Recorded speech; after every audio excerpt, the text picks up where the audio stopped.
37 পেরিয়ে বয়স তার 38 চলমান, কিন্তু বিরাট কোহলি সেই যে জ্বলে উঠেছেন আর থামার নাম নেই। বুঝিয়ে দিচ্ছেন তিনি 38 বছরের নয়, যেন 28 বছরের টকবগে এক তরুণ।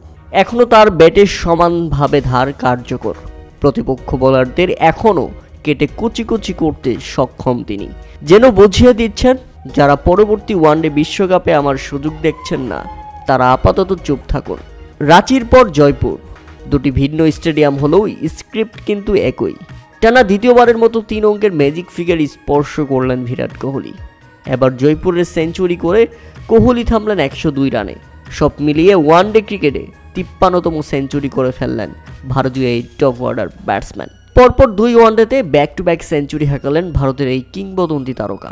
তাই তো কিংবদন্তি সচিন টেন্ডুলকারের 100টি সেঞ্চুরির মাইল ফলক ছুটতে আর মাত্র বাকি কত সেঞ্চুরি, সেটাই এখন জানার প্রশ্ন ভক্ত সমর্থকদের। টেস্ট, ওয়ানডে ও টি20 মিলিয়ে 3 ফরম্যাটে ইতিমধ্যে বিরাট কোহলি 84তম সেঞ্চুরিটা আজকে হাঁকিয়ে ফেলেছেন।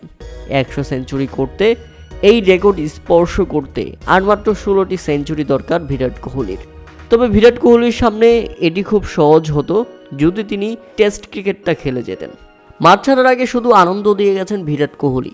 বাউন্ডারি, ওভার বাউন্ডারি, ছক্কা হাঁকানো শটগুলো ছিল দৃষ্টিনন্দন, যা দেখে রায়পুরে খেলা দেখতে আসা দর্শকরা শুধু কিং কোহলি বলে সারাক্ষণ চিল্লিয়ে গেছেন। কোহলি ইতিমধ্যে টি20 ও টেস্ট থেকে অবসর ঘোষণা করেছেন। ফর্মে থাকা সত্ত্বেও সমালোচনা এড়াতে টেস্ট এবং টি20 থেকে অবসর নিয়ে ফেলেছেন তিনি।